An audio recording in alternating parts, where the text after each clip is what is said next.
La semana anterior empezamos esta serie de la Biblia acerca del por qué para nosotros la Biblia es nuestra autoridad, por qué para nosotros la Biblia es lo único en lo que creemos, por qué no creemos en nada más sino en lo que dice la Biblia. Entonces, la semana pasada hablamos acerca de la unicidad de la Biblia, por qué la Biblia es única. Y hoy quiero hablarles de quizá cómo nos llegó la Biblia, cómo nos llegaron las escrituras a nuestras manos el día de hoy. ¿Qué tuvo que pasar para que la Biblia que usted tiene en su casa llegara? ¿Sí? Hace algún tiempo, yo sé que a veces uno cree que el mundo empezó a existir desde el momento en que nosotros nacimos y de ahí para atrás no conocemos ni nada, ni investigamos nada acerca de ahí para atrás. Pero pues los libros, si usted lee el Génesis 1, usted no se va a dar cuenta que un momento, usted se da cuenta, perdón, que no hay un momento en donde Dios diga y hágase en los libros. Y ¡puf! Nacieron los libros con imprenta y pegante y cosidos y todo, porque no fue así, no fue así.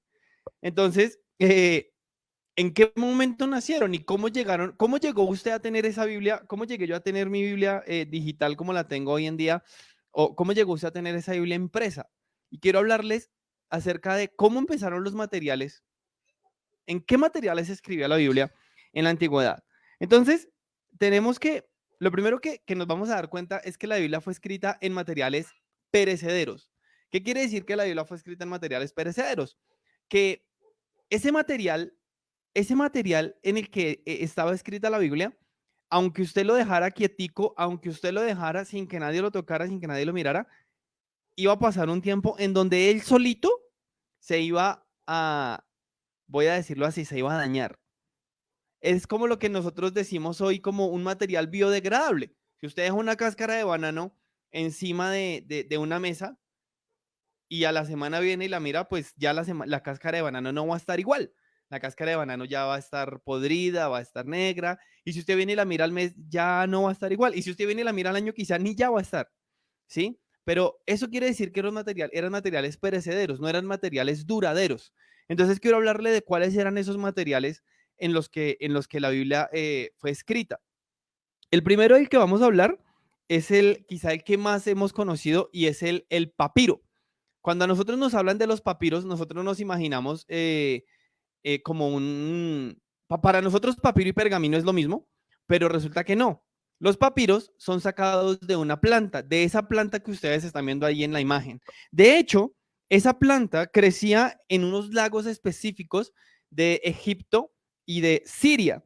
Y había un puerto, que era el puerto, digamos, que más se enfocaba en sacar estos papiros, que se llamaba el puerto de Biblos, y desde ese puerto era el lugar donde se enfocaban en sacar los papiros listos para que fueran utilizados para la escritura. De ahí que en el griego la palabra Biblos significa libro. Es decir, los griegos tomaron el nombre de ese puerto para dárselo como a sus libros, ¿sí? Por eso nuestra Biblia, el significado textual de la palabra Biblia es como Biblos, que es la agrupación de libros, ¿listo? Entonces, ese es el primer material en el que se escribieron las escrituras en los tiempos antiguos. El segundo material es el pergamino, que como les decía, hay una diferencia muy grande entre lo que es un papiro y un pergamino. ¿Por qué? Porque un papiro es de origen vegetal, pero el pergamino es de origen animal. ¿Qué quiere decir? Que el papiro eran pieles curtidas de ovejas, cabras y antílopes. Esos eran los pergaminos, las pieles curtidas. Ahora, ¿por qué tuvieron el nombre de pergaminos? Porque la ciudad que más se dedicaba a producir los pergaminos, adivinen cuál era el nombre de la ciudad. Si se llamaba Pergamino, pues la ciudad que se dedicaba a producir eso es Pérgamo. La ciudad que más se enfocó en producir los pergaminos fue la ciudad de Pérgamo. De ahí sale su nombre. Genial.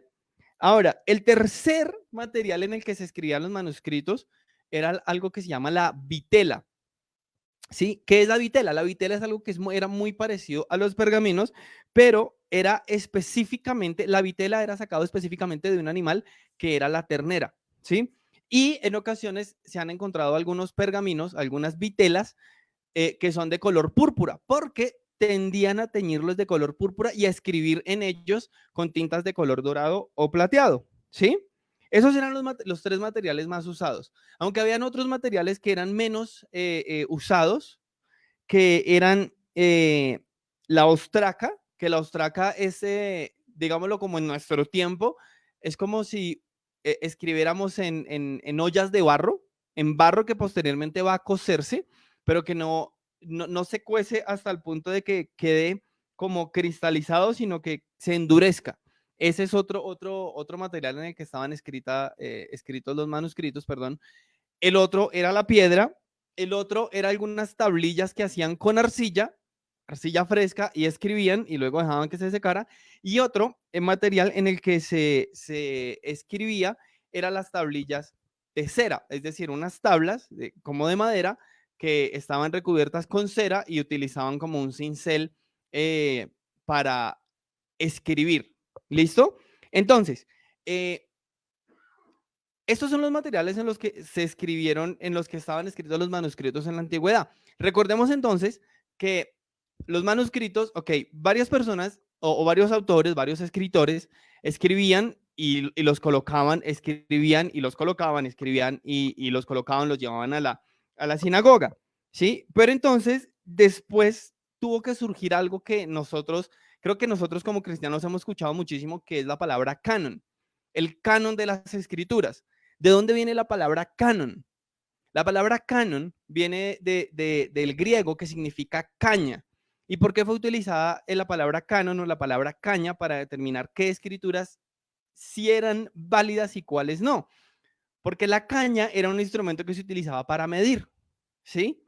Entonces, cuando se medía, la caña era utilizada algo para medir y decir, ok, cumple la medida, pasa, no cumple la medida, no pasa. Por eso se utilizó la palabra canon. Genial. Pero entonces, ¿por qué surgió el canon? ¿Por qué, ¿Por qué en algún momento la iglesia se preocupó por decir, oiga, cuáles libros vamos a admitir y cuáles libros no vamos a admitir? ¿Por qué estos sí y por qué estos no?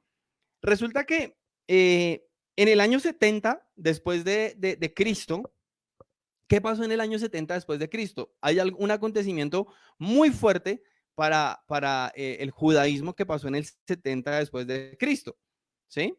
¿Usted sabe qué pasó en el 70 después de Cristo? En el 70 después de Cristo, lo que sucedió es que vino la segunda destrucción del templo. ¿Sí? ¿Cómo así la segunda destrucción del templo? Cuando nosotros miramos el Antiguo Testamento, nosotros nos damos cuenta que en el Antiguo Testamento la gente se reunía alrededor de ¿qué? Del tabernáculo. Pero después de que pasó mucho tiempo, ese tabernáculo, ¿quién tomó ese tabernáculo y lo construyó y lo edificó como templo? Recuerdan que las escrituras nos dice que Salomón fue el primero que tomó ese tabernáculo y lo edificó como templo. Pero después, este templo fue destruido. Y después de que este templo fue destruido, vino otra persona y lo reconstruyó, que fue Zorobabel. Zorobabel reconstruyó el templo, que fue el segundo templo, digámoslo así, para los judíos. El templo que era el lugar donde los judíos iban y ofrecían sacrificios y entonces iban y estaban juntos como pueblo, como nación, ¿sí? Ahora, ese segundo templo quedó allí hasta que en el 70 después de Cristo hubo como una guerra nuevamente, una invasión que quiso tener Roma, y Roma en el 70 después de Cristo destruyó el templo. ¿Qué quiere decir? ¿Y qué sucedió cuando se destruyó el templo? Cuando se destruyó el templo, todos los judíos fueron esparcidos. Y el hecho de que todos los judíos hayan sido esparcidos, lo que empezó a suceder era que, como ya no había un lugar en donde se iban a reunir para ofrecer sacrificio juntos, como ya no había un lugar en donde ellos se iban a reunir para ofrecer y para estudiar, entonces ellos se separaron, se empezaron a dispersar, pero cuando se dispersaron, algo que sucedió fue que no necesitaban, como ya no estaban juntos, necesitaron tener algo que los unificara. Empezaron ellos a decir, venga, ya no nos vamos a reunir, vamos a estar todos separados, vamos a estar todos por fuera, vamos a estar todos en lugares distintos, necesitamos todos tener el mismo criterio de, necesitamos todos tener el mismo criterio de cuáles son las escrituras que vamos a tener, que vamos a hacer, a tener válidos para nosotros, ¿sí? Entonces, es ahí en donde ellos se reúnen y dicen, bueno, ¿qué de todos los manuscritos que hay, de todos los rollos que hay, cuáles vamos nosotros a adaptar, a recibir y cuáles no vamos a recibir? Entonces, ellos dicen, ok, se reunió algo que se llama el primero, que es el concilio de Jamnia, y aquí quiero pararme un momentico, porque muchas personas dicen, ah, no, pero es que el concilio funciona más o menos así. Toda la gente se reúne, todos se reúnen y miran qué libros de la Biblia deciden aceptar, cuáles no, y los que deciden aceptar, ellos van y se los imponen a las personas y punto. Así funciona el concilio. No hay nada de estudio, no hay nada del por qué, y creo que esa es la parte, creo que es una opinión bastante alejada de la realidad, porque los concilios no funcionan de esa manera, ¿sí? Creo que muchos piensan que en los concilios habían políticos corruptos como los de hoy en día, pero no es así.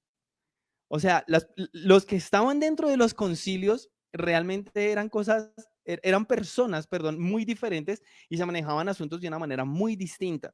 Ahora, ¿cuál era el canon que se utilizaba para decir, este manuscrito lo pueden utilizar ustedes allá en su pequeña sinagoga, en su pequeña reunión, en su grupo? ¿Cuál era el canon que ellos tenían? Ellos tenían un canon que estaba compuesto de 5 puntos. El primer punto de ese canon era, venga, ese libro que vamos a utilizar es un libro autoritativo. ¿Qué quiere decir? ¿Ese libro proviene realmente de la mano de Dios? Es decir, en ese libro podemos encontrar un así dice el Señor. Segundo, ese libro es profético. Es decir, ese libro que vamos a admitir fue escrito por un hombre de Dios. No solamente se analizaba el contenido, sino también se analizaba quién lo escribía. Ese libro es profético, fue escrito por un hombre de Dios. El tercero, ese libro es auténtico, o sea, tenemos certeza y veracidad de ese libro, porque había algo que estaba mucho dentro del canon y dentro del concilio, y es, si hay duda en cuanto al origen del libro, mejor desechémoslo, mejor no lo tengamos en cuenta. El cuarto punto es, ese libro es dinámico, es decir, ese libro tiene el poder de Dios que transforma vidas. Si lo tiene, vamos. Y el quinto canon fue, ese libro fue recibido, reunido, leído, perdón, y usado por el pueblo de Dios. O sea, es un libro que el pueblo de Dios acepta, es un libro que la tradición del pueblo de Dios ha aceptado. Cuando el libro cumplía estos 5 requisitos, podían decir, ok, ese libro hace parte del canon de las escrituras. Ese libro ha pasado la medida de las escrituras e ingresa a las escrituras. Ahora, bajo ese canon, bajo esa medida, fue que los hebreos conservaron su libro, perdón, que es la unión de los manuscritos. Por eso, perdón, por eso los judíos se han logrado preservar, porque son una nación de un libro que han preservado por mucho tiempo, que han respetado por mucho tiempo. ¿Listo?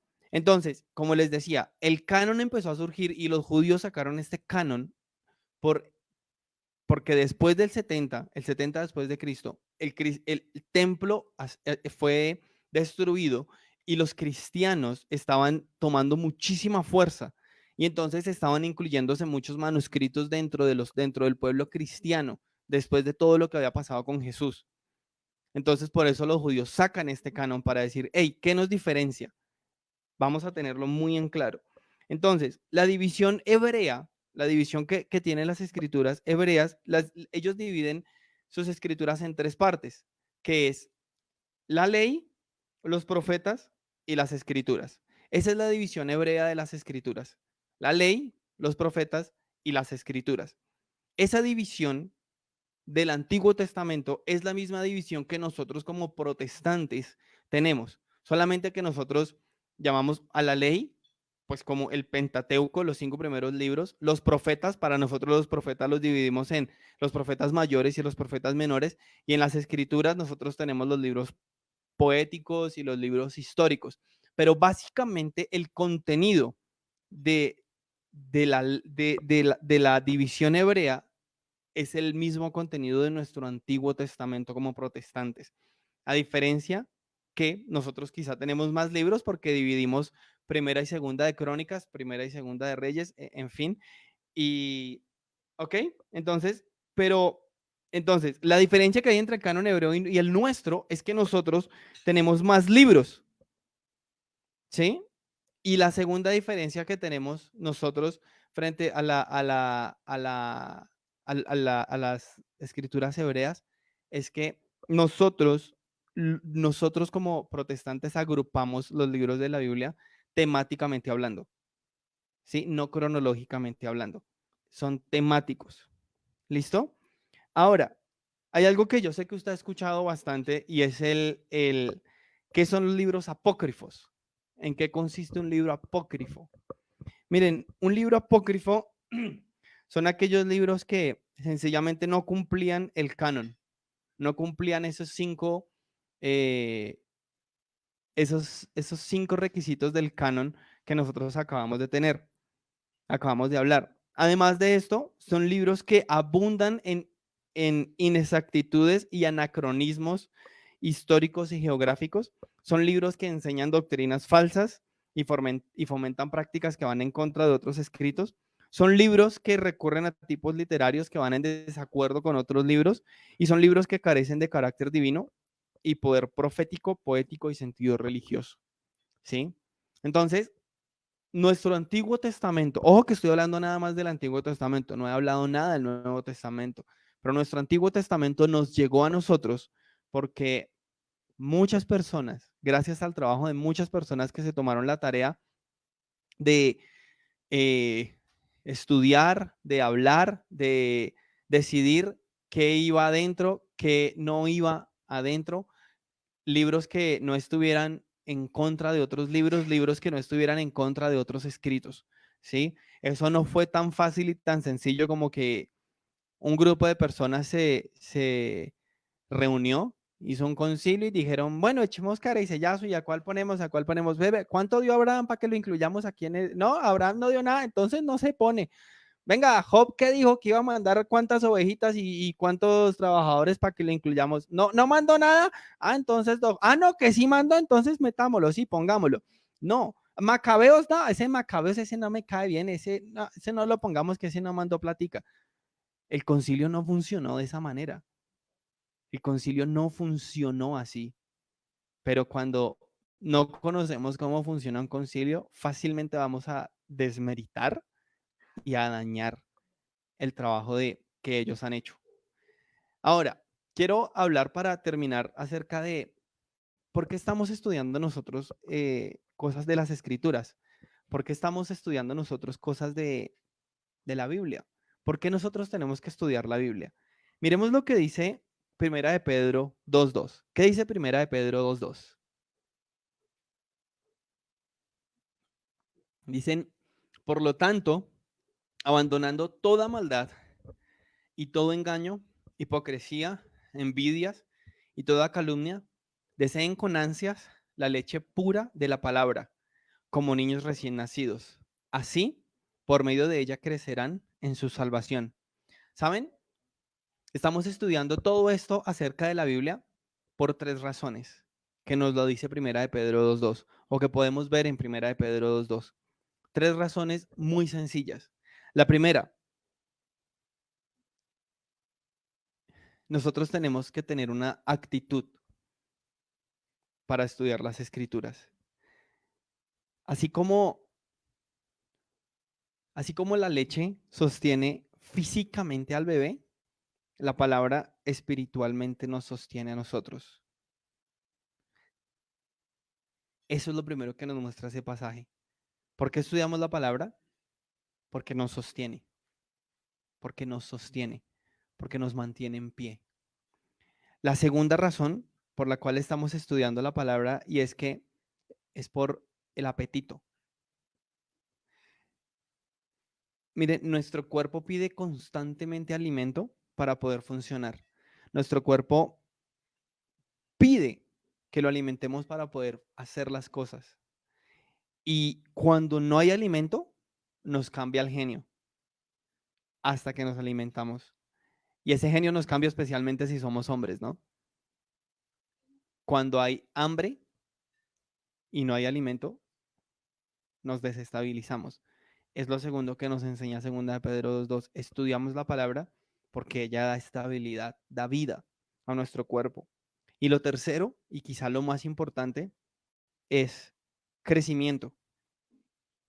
Mira lo que dice la parte final del versículo segundo, dice, así por medio de ella crecerán en su salvación.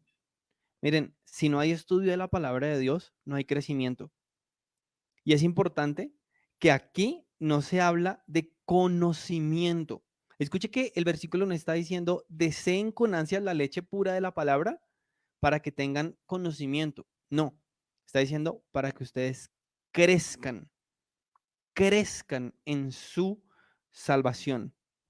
Ahora, quiero decir algo, y es que se puede tener mucho conocimiento sin tener crecimiento, pero nunca se puede tener crecimiento sin tener conocimiento. Por eso es importante estudiar la Biblia.